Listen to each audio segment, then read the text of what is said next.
Senior Surveyor Tay stood motionless on the observation deck. His three eyes fixed on the blue-green planet rotating slowly on the main view screen. Behind him, the science team whispered urgently among themselves.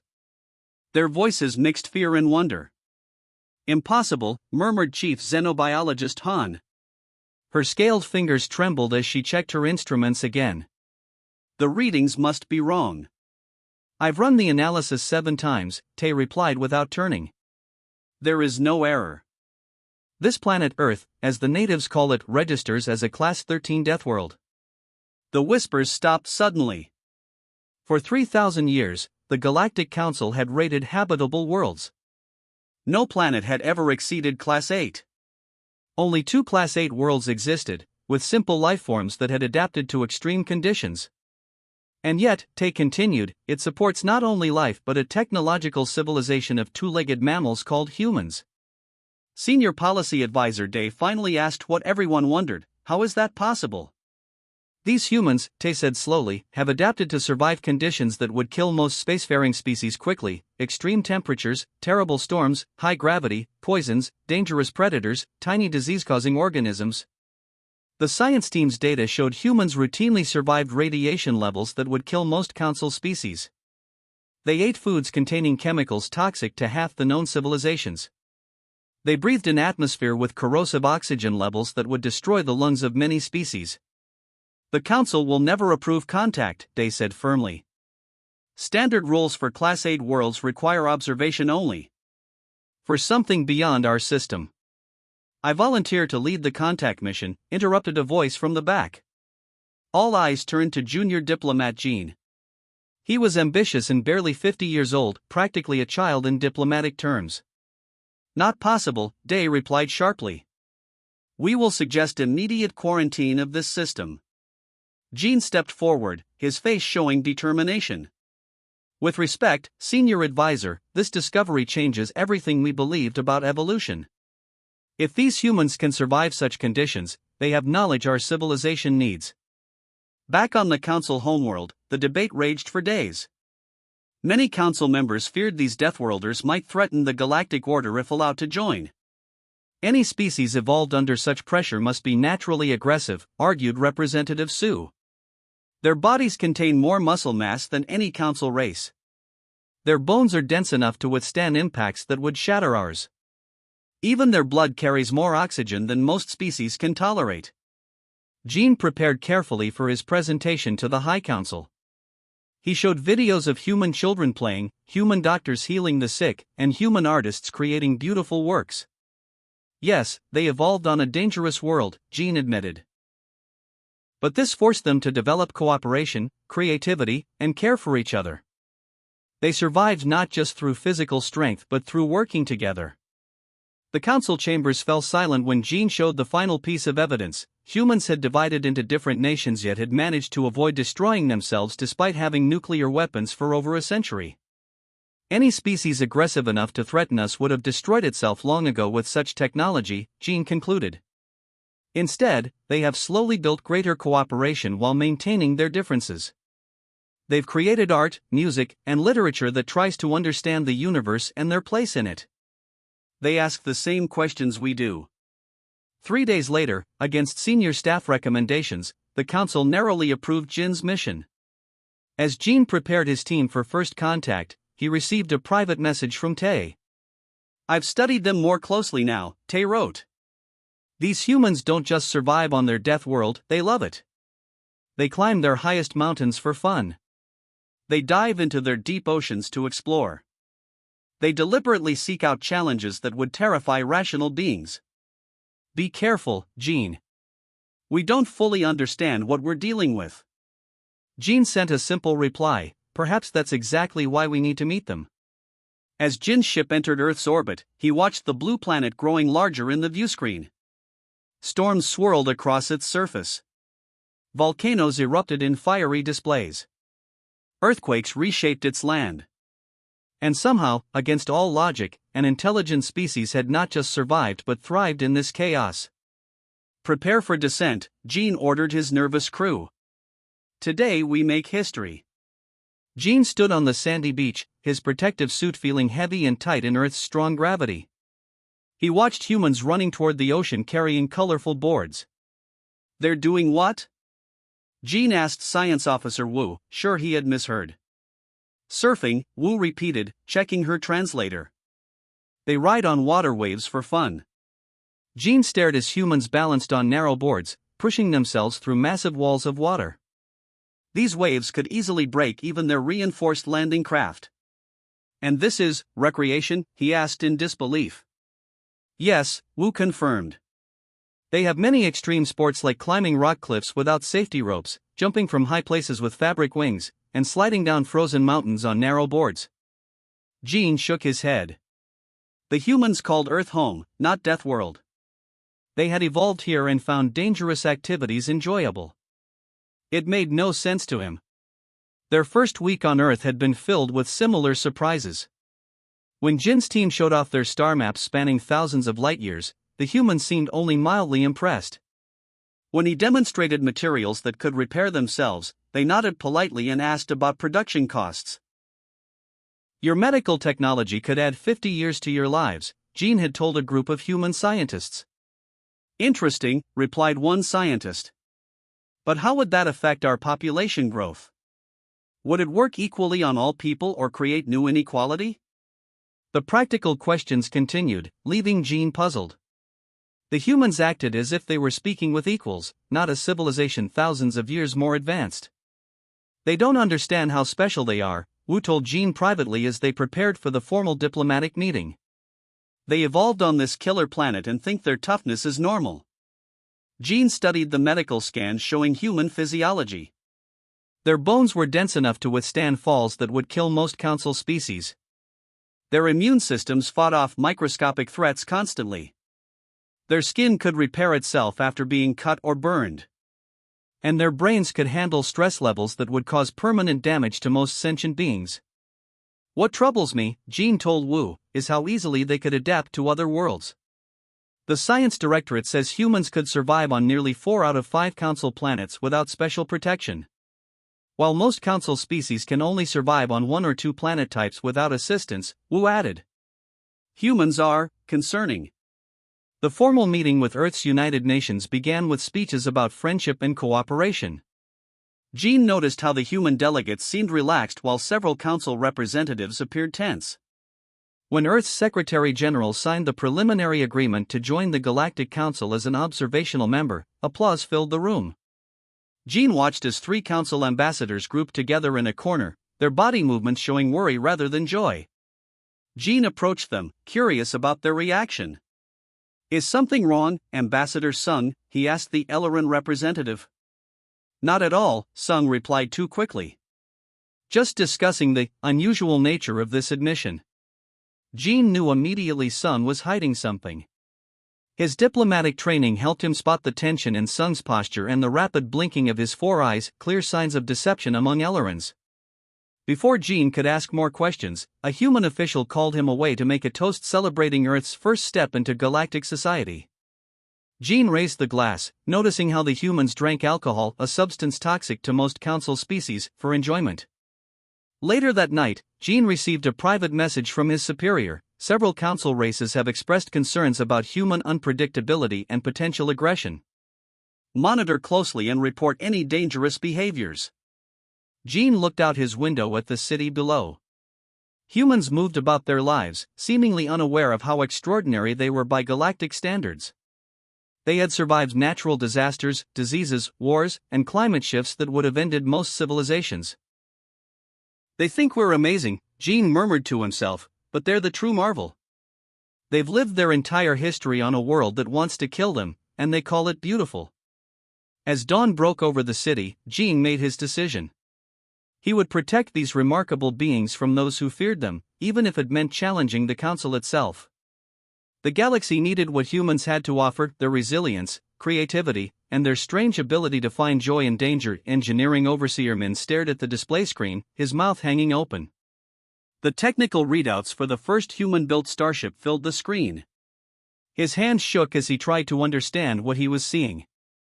Impossible. They can't have adapted the drive system that quickly, Min said, looking at Jean with wide eyes. Our best engineers spent 300 years perfecting that technology. Not only did they adapt it, Jean replied calmly, but they've changed it to work in radiation areas that would shut down our regular models. Jean had been working as Earth's Council liaison for 2 years now. In that time, he had watched humans absorb alien technology faster than anyone thought possible. They didn't just copy designs, they improved them, fixed problems, and added new features the Council races hadn't even considered. How did they solve the cooling issue? Min asked, pointing to part of the engine design. They said it was simple, Jean explained. They used ideas from their old combustion engines to create a new cooling system. What surprised them was that we hadn't tried it already. This was typical of human innovation. They combined old and new technologies in ways that seemed obvious to them but revolutionary to Council engineers. Their fresh perspective, unbound by thousands of years of traditional thinking, allowed them to see solutions others missed. The mining accident at Proxima Colony last month had only increased both admiration and fear of humans among Council races. When dangerous gas leaked and radiation levels spiked, Council workers had followed safety rules and evacuated immediately. But the humans had stayed behind. Using basic tools and spare parts, they had built makeshift air filters and radiation shields. Then they had gone back into the dangerous mine to rescue 47 trapped Council workers who would have died waiting for official rescue ships. News reports across the galaxy called the humans heroes. Many young people from various Council worlds openly admired their courage and creativity. But Jean noticed that after the incident, he was invited to fewer important meetings. Decisions were being made without Earth's input. 1 week later, Jean received a private message from his old teacher, Senior Advisor Day, asking to meet secretly on Space Station Gamma 9. Jean knew immediately something was wrong. Day had been against human contact from the beginning, so reaching out now was concerning. They met in a small room with special security features that blocked all recording devices. Day looked tired and worried as he locked the door behind them. They're going to restrict human expansion, Day said without greeting Jean first. The Yelloran Confederation, the Meridian Sphere, and 5 other founding Council races have formed a secret group. They believe humans are a serious threat to galactic stability. That's crazy, Jean argued. Humans have shown no signs of aggression toward anyone. Their intentions don't matter, Day replied with a grim face. From the Council's view, any species that can survive conditions that would kill most of us, that changes technology in unexpected ways, and that grows quickly is dangerous by its very nature. Day showed Jean's secret Council reports. The humans had already established colonies on 3 planets that other species considered too harsh for settlement. Their population growth projections showed they could have a presence in 50 star systems within 30 years, a rate of expansion unprecedented in Council history. The Coalition fears that in a century, humans will dominate the galaxy simply because they can live and work where others cannot, Day explained. Jean sent urgent warnings to his human contacts that same day, but most didn't take the threat seriously. Just political games, the human ambassador told him. They'll get used to us. Our contributions are too valuable for them to ignore. You don't understand Council politics, Jean insisted. Some species have held power for thousands of years. They won't give it up easily. 2 days later, the Council announced new safety regulations requiring all colony ships to meet stricter standards that would delay human expansion by years. It was just the beginning. At the next Council meeting, Jean watched as representatives from the 7 coalition worlds voted as a bloc on every issue related to Earth. He caught Ambassador Sung watching him with a mix of pity and satisfaction. I warned you 2 years ago, didn't I? Sung said quietly when they passed in a hallway. Deathworlders cannot be integrated into civilized society. It's only a matter of time before the Council votes for full containment of Earth. Jean felt a chill run through his body. Containment was the Council's term for complete quarantine of a dangerous species, cutting them off from all galactic contact. That night, Jean composed a message to Earth's leaders with a clear warning: prepare for the worst. They fear you more than you know. Jean sat alone in his quarters on Station Gamma 9 when the news arrived. Outpost Horizon, the newest human colony with 300 settlers, had been destroyed. The official report called it an unfortunate accident caused by equipment failure. His personal communication device beeped with an encrypted message from Captain Park, his human friend who worked in Earth's Space Defense Force. This was no accident, the message read. We found traces of targeted energy weapons in the debris field. Someone wanted to make it look like our containment systems failed. Gene wasn't surprised. For months, he had been warning his human friends about the growing anti-human sentiment among certain council races. But seeing it escalate to such violence made his stomach turn. 3 days later, Gene watched Earth's United broadcast to the galaxy. For the first time since humans had joined the galactic community, all Earth nations spoke with one voice. Their message was simple: we know what happened at Horizon. We will not allow our people to be murdered without consequence. Council leaders publicly expressed sympathy while privately preparing for human retaliation. Most expected protests, demands for investigation, or at most, a withdrawal from Council space. No one anticipated what actually happened. Within weeks, human military ships left Earth's solar system. Gene was called to an emergency council meeting where military analyst Moon showed footage of these vessels. These ships should not exist, Moon said, her voice tight with concern. They've taken our standard designs and completely transformed them. The armor is thicker, the weapons more powerful, and the life support systems can function even after major damage. The room grew quiet as they watched a test recording of a human ship continuing to operate after taking damage that would have destroyed any council vessel. But what truly concerns us is their battle strategy, Moon continued. They don't follow any known tactical doctrine. They fight like they evolved on a Deathworld. She paused. Because they did. Gene saw the fear in the council members' eyes. They had never faced a species that had evolved under such harsh conditions. Council warfare had always been predictable, following rules developed over thousands of years. Humans brought unpredictability. When the anti-human coalition announced a quarantine around Earth's solar system, they expected humans to negotiate from weakness. Instead, human ships performed jump maneuvers that Council scientists had calculated were impossible. They bypassed the blockade completely, appearing behind coalition forces. How did they do that? Demanded Ambassador Sung as alarms blared throughout Station Gamma 9. Our best mathematicians proved those jump coordinates would tear a ship apart. Perhaps, Gene replied calmly, your mathematicians never had to solve problems while living on a world that constantly tries to kill them. The conflict lasted just 14 days, but it changed galactic warfare forever. Human ships absorbed punishment that would have destroyed Council vessels. Human crews worked in emergency conditions, no gravity, limited oxygen, extreme temperatures that would have incapacitated most species. Most surprising to the coalition forces was the humans' restraint.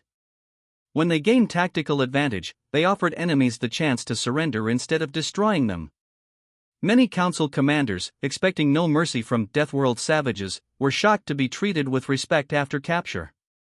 Gene watched from a Council observation post as Earth's flagship, the Unity, engaged the Coalition's command vessel. The Coalition ship fired continuously, landing several direct hits. Council observers expected the human ship to retreat or explode. Instead, it moved closer, absorbing damage while positioning itself for boarding operations. Admiral Kwan led the boarding party herself. Coalition security footage showed her team cutting through sealed doors while dealing with fire, toxic gas, and radiation leaks without slowing down. When they reached the bridge, instead of attacking, Admiral Kwan offered terms of surrender. We were born on a world that tries to kill us daily, she told the captured Coalition commander. We don't need to prove we can kill you. We're here to prove we deserve to live. The Coalition commander surrendered his ship and crew. Within hours, the Coalition's unified resistance collapsed. Individual captains, hearing of the humans' fair treatment of prisoners, surrendered rather than continue a fight they now realized they couldn't win. Gene received one final message from Admiral Kwan after the fighting ended: tell the Council we're ready to talk when they are. We don't want war, we never did. But we won't be exterminated. Not by our planet, and not by those who fear us without understanding us.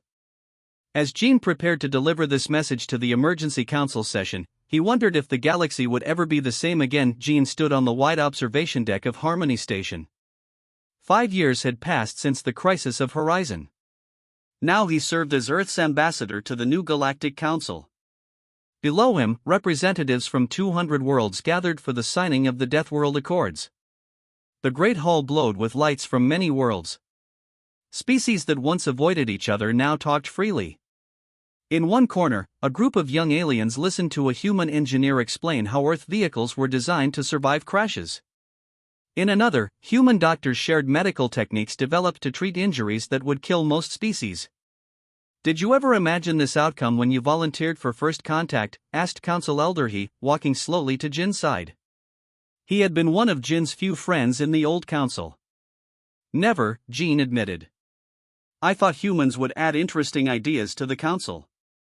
I never thought they would completely change our civilization." Jin remembered the fear after the brief war. Many council races had believed humans would seek revenge for the Horizon attack. Instead, humans had called for peace talks and proposed the Deathworld Accords. The Accords created new rules for all worlds, rights for all thinking beings no matter their biology, sharing of science and culture, and protection agreements that prevented attacks like the one on Horizon. No species could be punished simply for being different. "Look there," he said, pointing to a human child who walked confidently toward a tall crystalline Zorellian. Most council races found Zorellians scary because of their sharp edges and strange movements. The child offered the giant crystal, being a small flower. The Zorellian carefully bent down to accept it. 5 years ago, that would have been unthinkable, said Jean. Ambassador Sung approached them. Once Jin's enemy and leader of the anti-human coalition, Sung now headed the council's integration committee. "The exploration teams report success on the fire planet in Sector 7, Sung told them. "The human team members helped the others adapt to the heat. They found 3 new minerals that could revolutionize our power systems." This was happening across the galaxy. Areas once thought too dangerous for exploration now hosted mixed-species teams. Humans served as safety experts, teaching others how to survive harsh conditions. "You were right about them," Sung admitted to Jean. "We feared their strength because we didn't understand it. We saw only the danger, not the possibility." Jean nodded. Humans developed their strength by facing challenges. They learned to help each other survive on their dangerous world. That cooperative spirit is what makes them special, not just their physical toughness. Below them in the main hall, Admiral Quan, now serving as Earth's defense coordinator, shook hands with the former coalition commander who had once tried to destroy her ship. They were working together on a new emergency response system for space disasters. "They've pushed us out of 10,000 years of doing things the same way," said he. "The old leaders fought because they feared change. Now even they must see we've entered a new time of possibilities." A chime sounded, calling everyone to the signing ceremony. Jean took his place on the platform with representatives from all council worlds.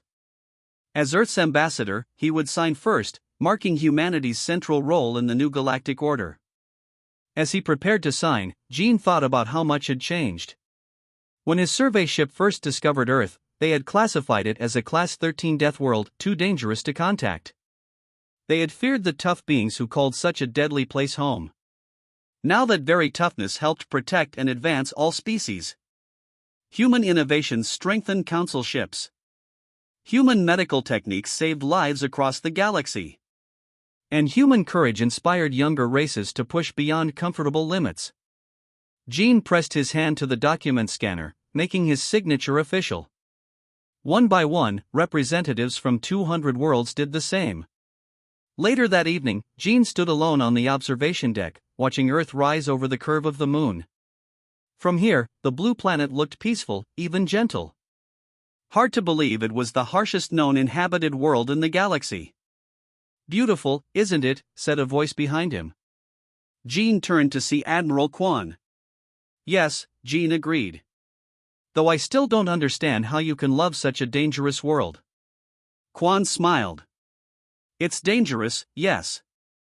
But it taught us to be strong, to work together, to find solutions where others saw only problems." She looked out at her home planet. And it taught us that surviving isn't enough, we need to live well, to help others live well too. As stars appeared in the darkness, Jean understood at last.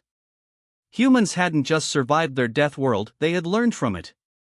And now the entire galaxy would benefit from those lessons. The end.